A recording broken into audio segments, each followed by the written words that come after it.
बदल होणार आहेत ज्यामुळं मुस्लिम समाजाला फायदा होणार आहे जसं ते विरोध करतायत, मात्र वस्तुस्थिती काय आहे, कोणकोणते मुद्दे महत्त्वाचे आहेत या विधेयकात? मी तुमच्या सगळ्यांच्या माध्यमातून आवाहन करू इच्छिते मुस्लिम समाजातल्या बंधू भगिनींना की हा कायदा जो आहे हा तुमच्या सगळ्यांच्यासाठी येतोय, तुमच्या हक्कांच्या संरक्षणासाठी येतोय।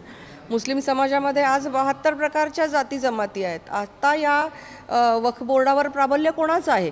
वक्फ बोर्डावर अनेकांचं प्रतिनिधित्व असावं, ओबीसी समाजाचं असावं। आता पसमंदा समाजाचे डॉक्टर फैयाज अहमद फैज JPC आले होते, त्यांना हाकलून देण्याची विडा उचलला होता, अनेकांनी त्यांना बोलू दिलं नाही।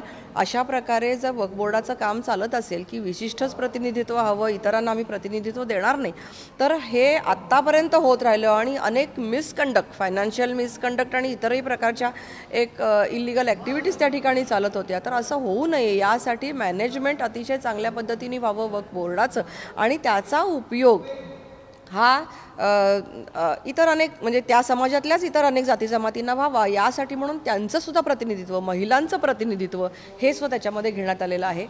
प्रामुख्याने आणखीन एक बदल महिलांसाठीचा मी सांगते की वक्फ अलाल औलाद याच्यामध्ये एखाद्या व्यक्तीच्या मृत्यूनंतर त्याच्या पश्चामध्ये त्याची संपत्ती जी आहे, इतरही धर्मामध्ये आपण बघतो की त्यांची संपत्ती त्यांच्या घरातल्या त्यांच्या समजा पत्नीला असेल, त्यांच्या अनाथ मुलांना असेल, तर ही त्यांना ती दिली जाते।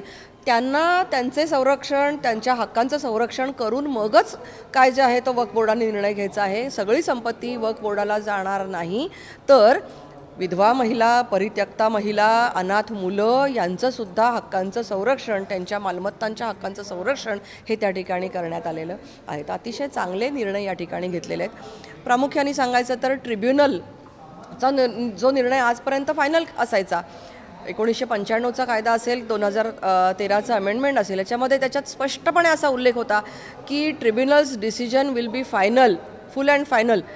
अशा वेळेला असं व्हायचं की जो ॲग्रीव्ड आहे, जो बाधित व्यक्ती आहे, पीडित व्यक्ती आहे, त्या व्यक्तीला कुठेही जाण्याचा एक चान्स राहायचा नाही किंवा त्याला संधी मिळायची नाही, तर ती व्यक्ती हायकोर्टामध्ये जाऊ शकणार आहे, न्याय मागू शकणार आहे। त्यामुळे अशा सगळ्या चांगल्या गोष्टी आहेत। प्रामुख्याने वक्फ बोर्डाला लिमिटेशन ॲक्ट या सगळ्या कायद्याला लागू झालेला आहे। त्याच्यामुळे एखादी व्यक्ती वक्फ क्रिएट करत असेल तर त्याची नोंदणी ही वेळेमध्ये करावी लागेल। न्याय मागण्यासाठीची प्रोसिजर तयार झालेली आहे आणि न्याय देण्यासाठी सुद्धा आपल्याला लिमिटेशन ॲक्ट लागू झालेला आहे, जो आजपर्यंत नव्हता। इतक्या जमेच्या बाजू असताना रजा अकादमी असेल, उद्धव ठाकरे असतील, शरद पवार असतील, हे का विरोध करतात? काँग्रेस, समाजवादी, आता तो त्यांना विचारण्याचा प्रश्न आहे की इतक्या सगळ्या जमेच्या बाजू असताना समाजाला, मुस्लिम समाजाला पण चांगला न्याय मिळत असताना तुम्ही का विरोध करताय? विरोध करण्यासारखी एकही गोष्ट याच्यामध्ये नाही। त्यामुळे माझं आवाहन आहे, विरोधकांना सुद्धा माझं आवाहन आहे की हे बिल व्यवस्थितपणे पास होऊ द्या।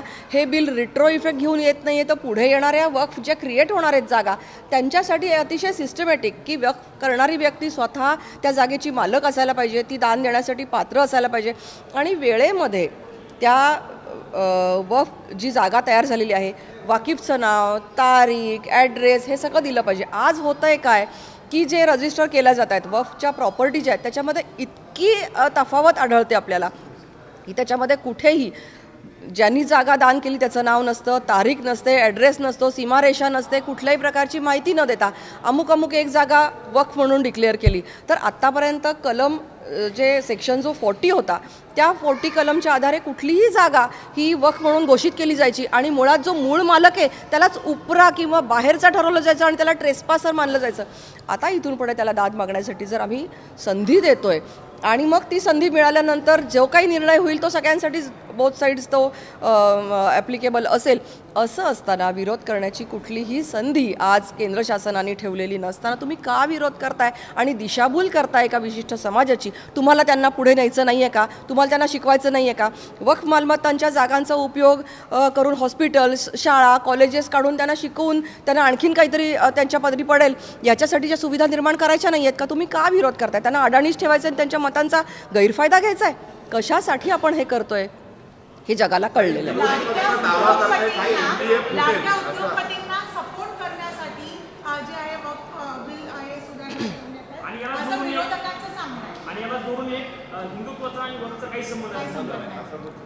बरं नसेल ना, हिंदुत्वाचा नसेल आणि मुस्लिमांचा नसेल, हा लँड इश्यू आहे। हा लँड इश्यू आहे. मग जर सगळे लँड इश्यूज जर सिव्हिल कोर्टामध्ये जातात तर तुम्हाला कोर्टात जायला अडचण काय आहे? तुम्हाला का ट्रिब्युनल लागतं? आज 52 मुस्लिम कंट्रीज आहेत. कुठे ट्रिब्युनल आहे सांगा? कुठे धार्मिक ट्रिब्युनल आहे सांगा? आज आपल्या देशामध्ये सुद्धा अनेक वेगवेगळी ट्रिब्युनल्स आहेत. कुठल्या ट्रिब्युनलचा निर्णय फायनल मानला जातो सांगा? कुठल्याही ट्रिब्युनलचा निर्णय हा फायनल नसतो, पण हा रिलिजियस ट्रिब्युनलचा निर्णय मात्र फायनल असेल. मग हा जर धार्मिक मुद्दा नाही, ही जर सेक्युलर कंट्री आहे असं तुम्ही मानता, तर मग सगळ्यांसाठी सारखा नियम का नाही? हिंदूंमध्ये जर लँड डिस्प्यूट झाले, ख्रिश्चनांमध्ये जर का लँड डिस्प्यूट झाले तर ते कोर्टात जाणार. आणि मुस्लिमांच्या संदर्भातली जी जागा आहे इथे लँड डिस्प्यूट झाले तर ते मात्र ट्रिब्युनलमध्ये जाणार आणि ट्रिब्युनलचा निर्णय हा फायनल आहे आणि तो मान्य नसला तरी मान्य करावा लागणार. याला कुठला अर्थ आहे? इम्तियाज जलील तेच म्हणतायत. त्यांचं असं म्हणणं आहे वक्फ बोर्डाची संपत्ती ही मुस्लिम समाजाची आहे आणि जर हे विधेयक मंजूर झालं तर कोर्टात जाऊ देत ना.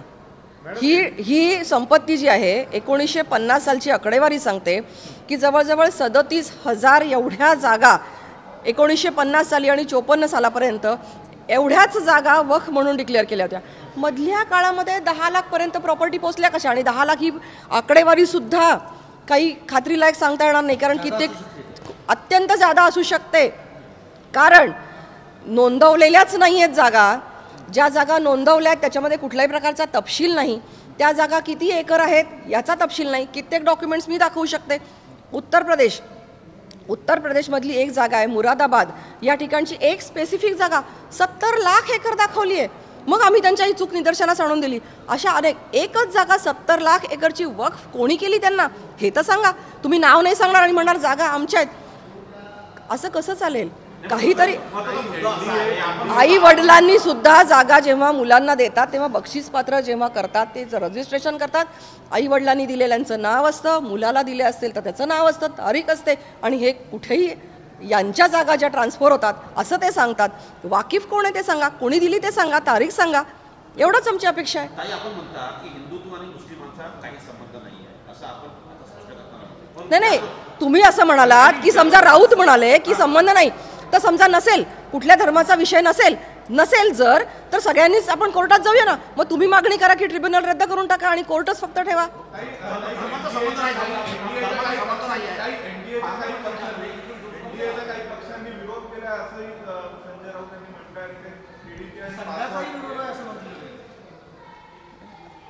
सकाळी येऊन ते काय बोलतात ह्याच्यावर उत्तर देण्यासाठी आमचे नेते सक्षम आहेत. मी आत्ता JPCची सदस्य म्हणून जो आमचा अभ्यास झालेला आहे, JPCच्या संपूर्ण बैठकांमध्ये जे इनपुट्स आम्हाला मिळालेले आहेत याच्या आधारे वक्फ कायदा किती सक्षम येतो आहे आणि तो मुस्लिम समाजातल्या अनेक चांगल्या निर्णयांसाठी त्यांच्या समाजातल्याच लोकांना कसा उपयोगाचा आहे या मेरिटवर बोलत आहे.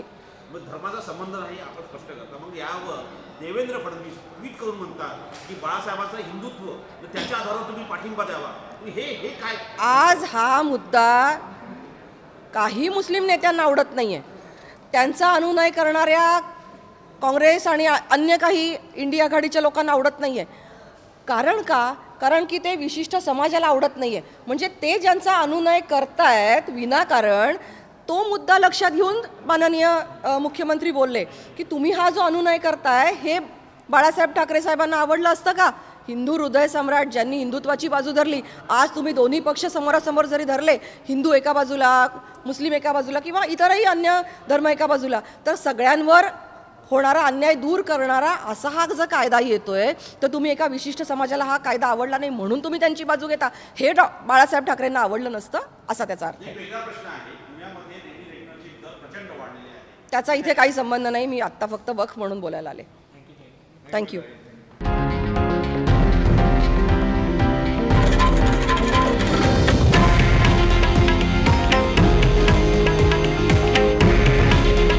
हे आहे देशातील नंबर 1 न्यूज नेटवर्क आणि आपण पाहत आहात TV9 मराठी.